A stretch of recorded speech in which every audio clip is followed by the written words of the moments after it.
Welcome back to another deep dive of Man in the High Castle. This time we're going to go over Man in the High Castle, Season 4, Episode 4.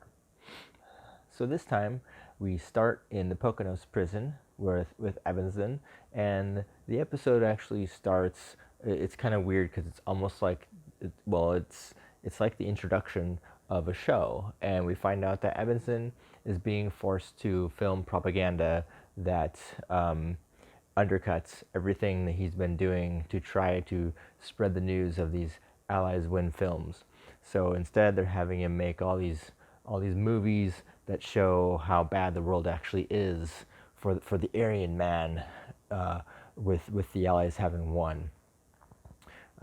And in exchange for making these movies, he gets 1 hour with his wife. After that, we switch back to the alt world. We see Juliana driving into Washington, D.C.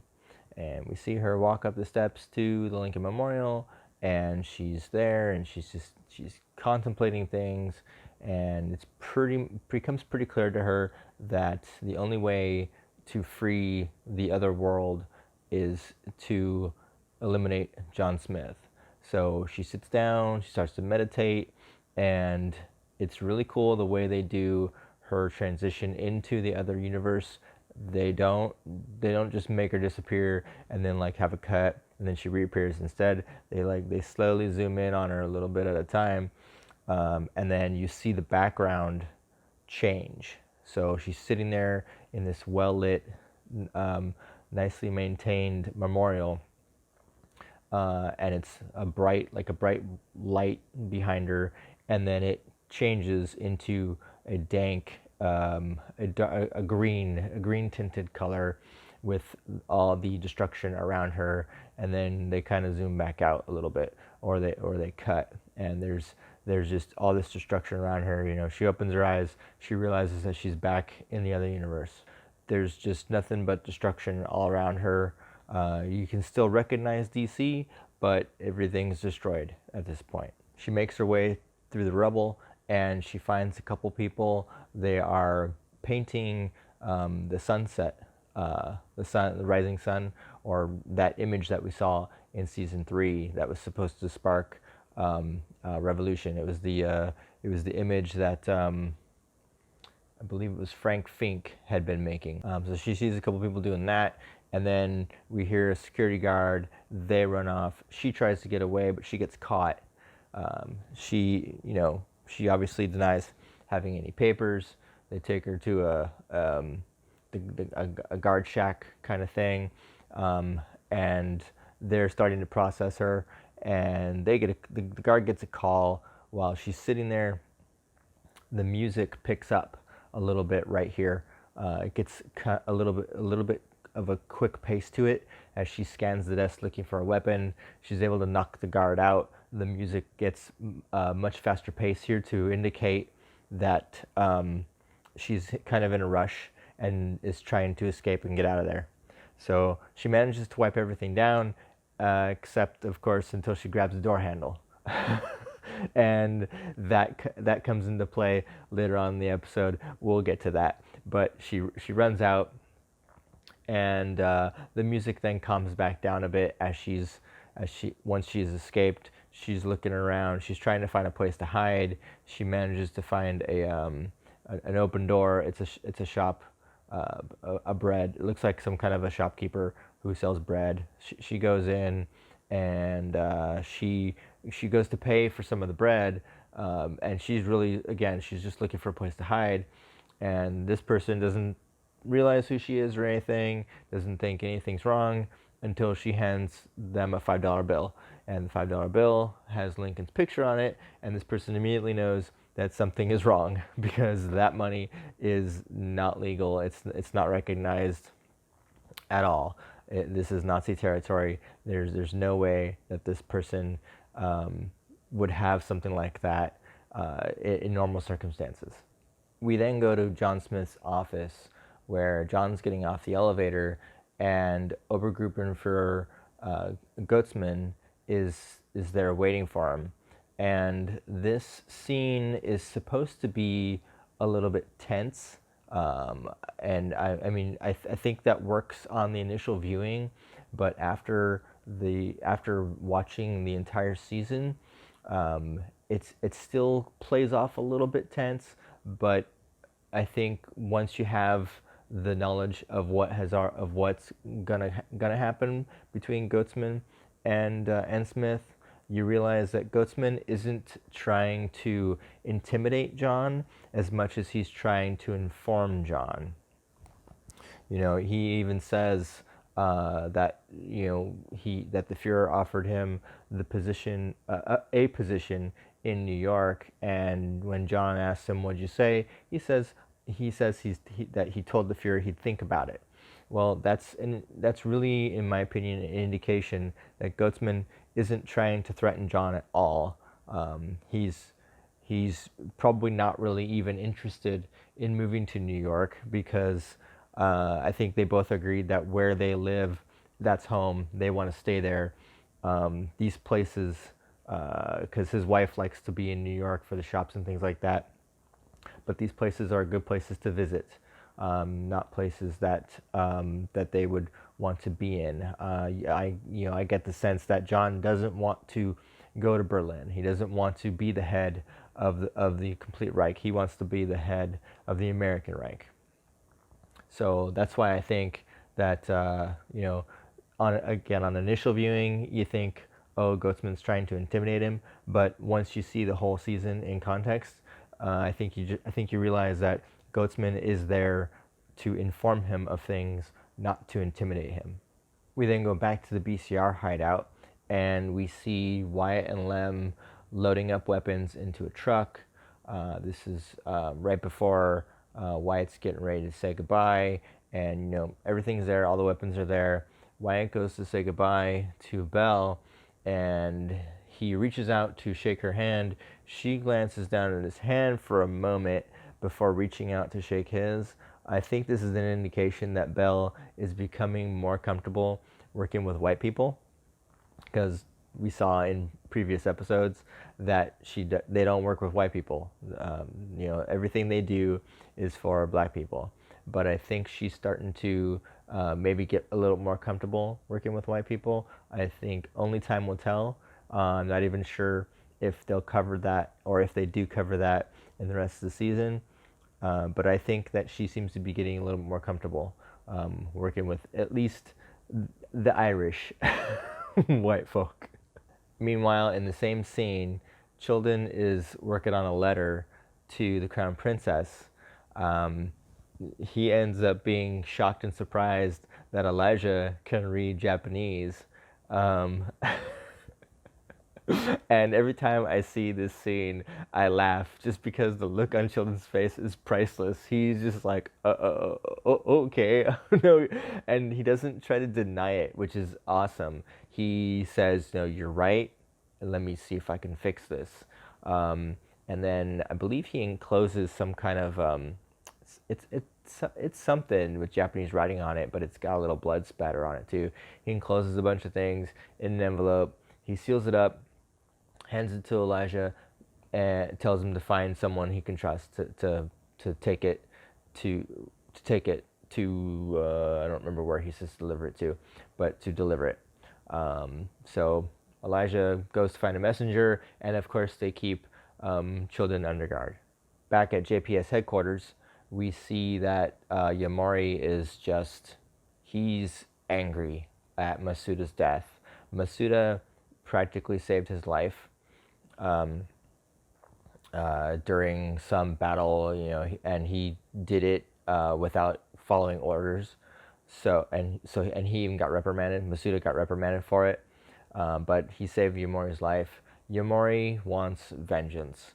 He is determined to exact revenge. He tells Kido, "You know what to do." Now, I kind of took this to mean that he wanted Kido to have the Crown Princess arrested, but he follows it up and tells him that they need to have Inokuchi surveilled. So, and he even mentions someone specific, Iijima. He tells him, that guy is trustworthy. Have him do surveillance on on Inokuchi. And Kido actually does point out that it would be unusual to surveil a senior military commander, but he agrees. It's again Kido's unwillingly doing this, so he agrees to do it, but he's not happy about doing it. He knows that these are not things that they should be doing. We then go back to John's office, where the SS agent who killed alternate John is giving his report to John. And the SS agent, he's clearly nervous, freaking out because he's having to tell John that there was a struggle and that he ended up killing, and he keeps saying him. Or he keeps saying you and then having to correct himself and saying him, and it's completely nerve-wracking.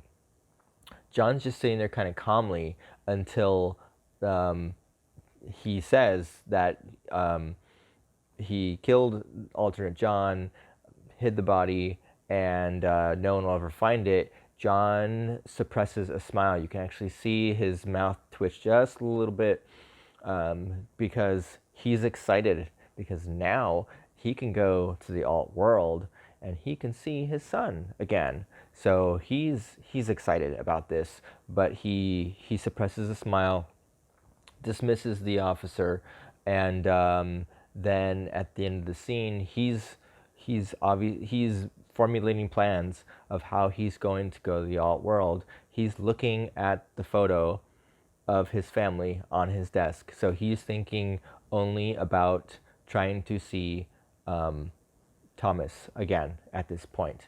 We see the photo of the family, and then we cut back to John's face. His face is looking in that direction. So he's got other plans, and he's not even mad at the agent for doing it. He's actually happy that it has happened. Okay, now I skipped over one small scene. I did that on purpose because we come back to John's house, and Helen has a lot of free time, or at least she chooses to use her time, I would say, in kind of odd ways. In the previous scene, she picked up a book that's like this thick off of a bookshelf, and she's like, oh, well, yeah, everyone's read this. No time like the present to start. And it was just like, okay. So, and Marguerite suspects that Helen doesn't do a whole lot, and she isn't. Marguerite doesn't think that Helen is acting like the proper wife of a Reichsmarshal. And that comes into play in this scene. She arrives unannounced. She just kind of storms through. Bridget basically tells Helen, oh, she's in the lobby. And Helen gets up to go get changed. And next thing you know, Marguerite's charging through the house. And Helen comes back out, barely put together. Marguerite can kind of tell too, and they kind of have a back and forth where Marguerite is snooty and smug and all that, and just thinks that Helen is just kind of wasting time. And Helen can kind of tell that Marguerite's acting like this, and she was not prepared for this, obviously, for this visit.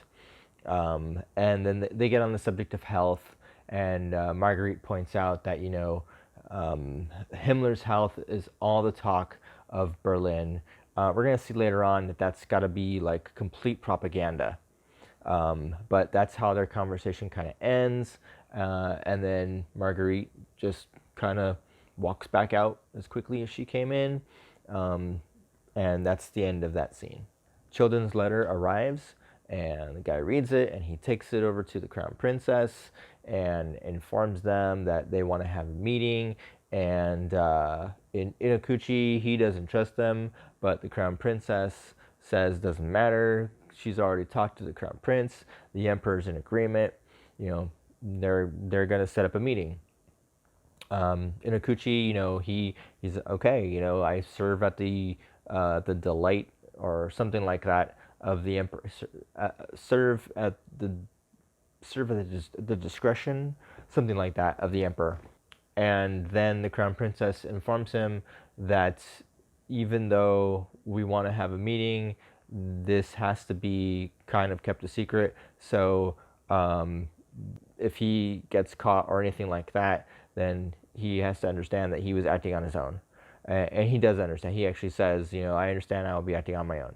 So back in DC, which is actually called the District of Contamination in this world, Juliana, or I should say Brad, who is apparently a friend of Wyatt's, shows up at this shop, and he's kind of questioning Juliana. He doesn't believe it's her. Juliana Crane disappeared in the Poconos. He thinks that she defected to the Nazis and is working with them. Juliana then asks Brad, if he's aware of the Allies Win films, and tells him, give Wyatt a call. I think Wyatt, give him a call. He can vouch for me. Even after that, I think that he's still not quite sure. He still doesn't really believe it's her. And then he asks her, this is like the most important point, I think, of this episode, why did you come back? And she says, to kill John Smith. And that's where that scene is left. Back at John's office, Metzger comes in. He is giving a report about Juliana Crane. This is where her grabbing the doorknob comes into play. They were able to lift the partial print. They find out it's her. John's scared. John, he doesn't really show it on his face that much, but he orders a house-to-house, building-to-building search, and he tells Metzger to increase the security on his family. So John's scared because I think he knows that she's going to be targeting him. There really is no other reason why she'd be back, because there's really no one left in this universe for her. But he's clearly scared at this point with her being back. We then go to Kido's home, and he is meeting with Iijima to discuss the report of surveillance of Inokuchi. Beyond that report, Kido has also, we see it later in the scene, but he has set up a tape recorder, and he informs Iijima that the weapon that it was found, they were able to get some prints off of it, and the prints matched Iijima's. Iijima gives him kind of a shocked look, but Kido, tries to get him, tries to assuage his fears by telling him, everything's cool. I talked to Yamori. He explained the whole thing. The evidence is going to be redacted. Nobody will know. Just, it's like he's just telling him, just make sure you do better next time to keep it clean and to keep the evidence hidden. And he agrees. He's like, thanks for letting me know. He acknowledges all this. He leaves. I don't think Kido expected this response, because Kido didn't find a print on the weapon at all, and he the facial expression that he gives, he kind of hangs his head, he takes off his glasses, he's rubbing his nose. He didn't expect Iijima to respond like that. He didn't realize it was a guess he had, and he went for it. And it turned out he was right. I don't think he wanted to be right, though. He had hoped that Iijima wasn't the one, that they didn't have any involvement in this. And now it turns out that Iijima was the one, and more than likely, Yamori ordered him to do it. So that's why Yamori picked him in the first place.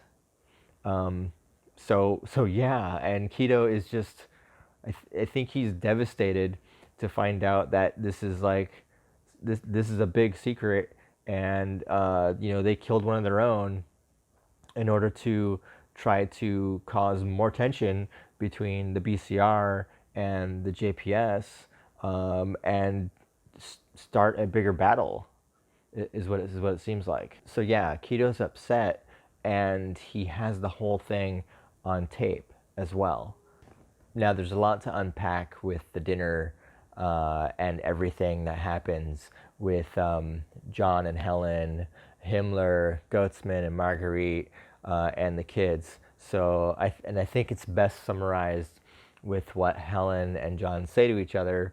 I think it's right before the dinner, which is that Margarete's using the kids as bait, and Himmler is ready to get rid of John, like at the drop of a hat. And we can see these things because Margarete gives gives the kids some gifts. Jennifer responds with thank you in English. Margarete gives her a stern look and repeats it back in German, indicating to Jennifer that she should be responding in German. Jennifer, of course, says it back again in German. Then when she gives Amy her gift, Amy responds in like perfect German, which excites Margarete.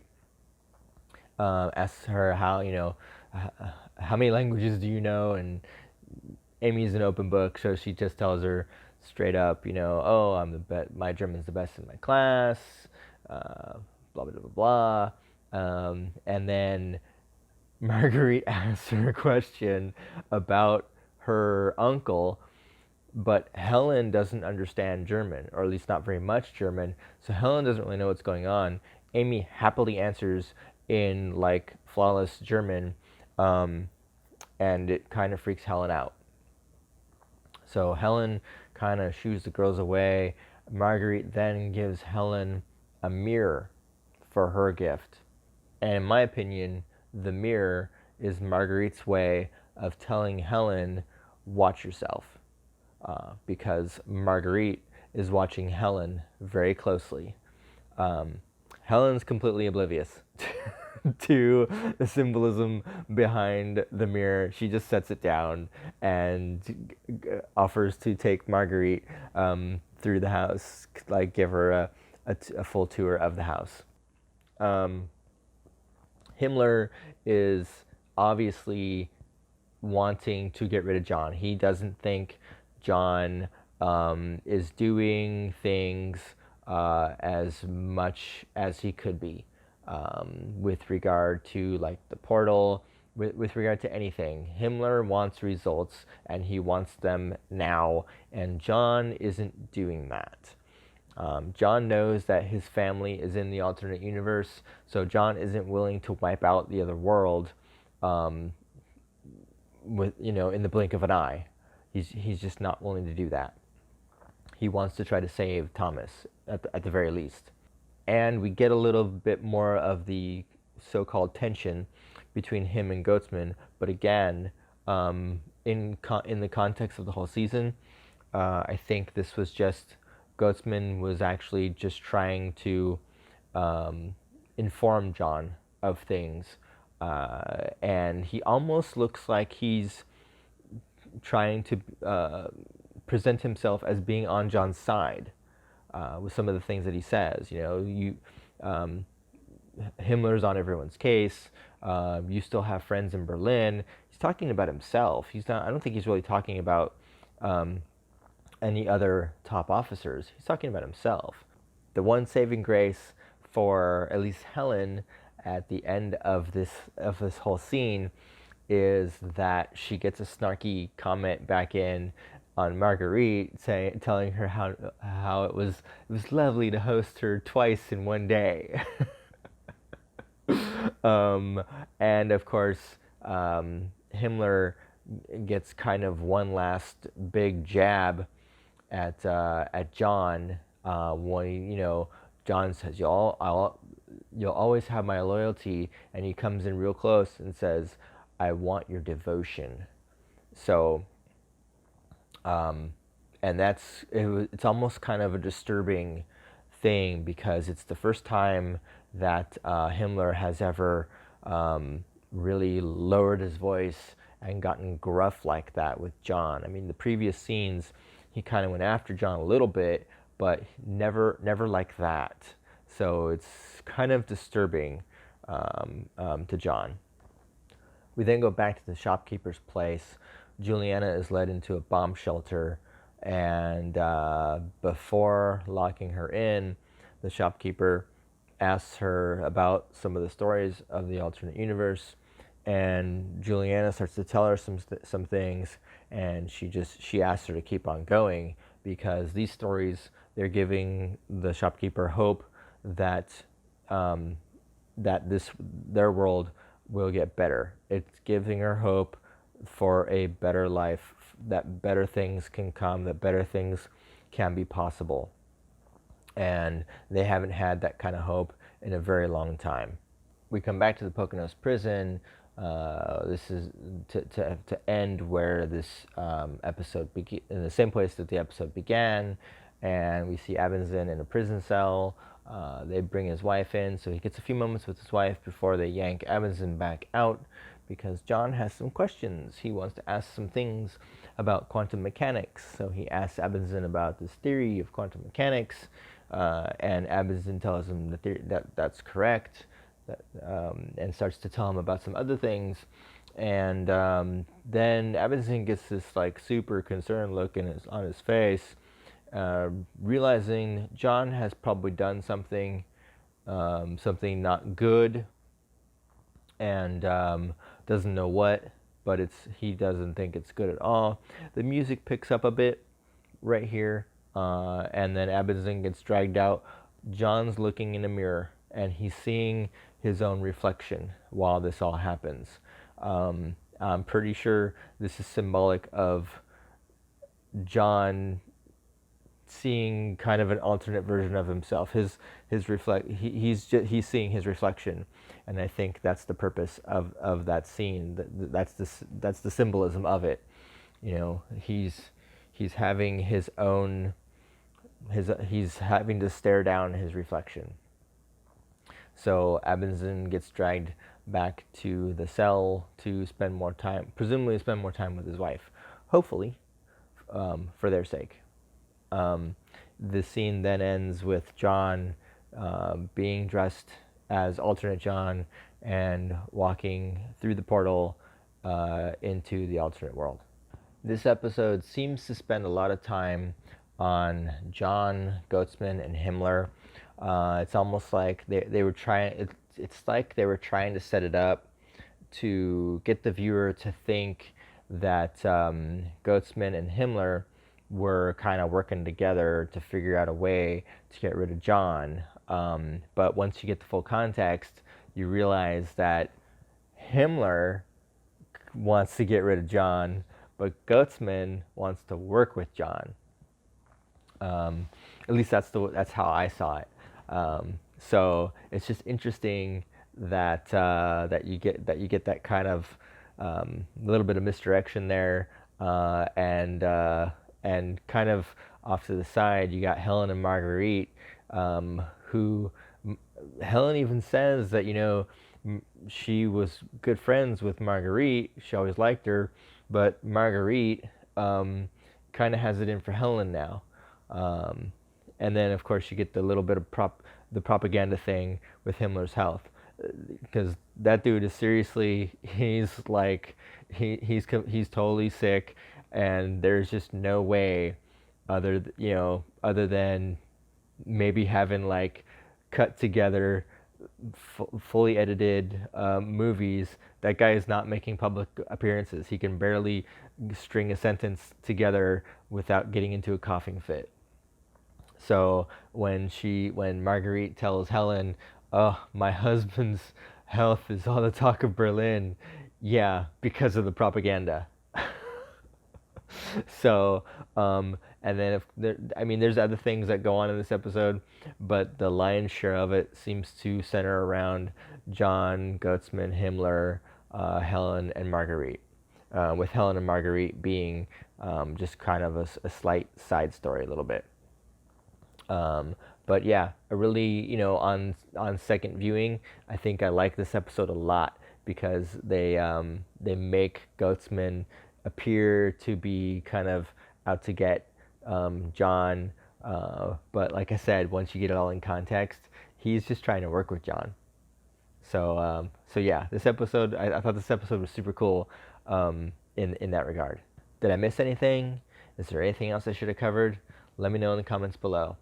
If you like this episode, be sure to hit that like button. If you haven't subscribed yet, be sure and hit subscribe and hit that notification bell so you can be notified of future videos. And we'll see you in the next one.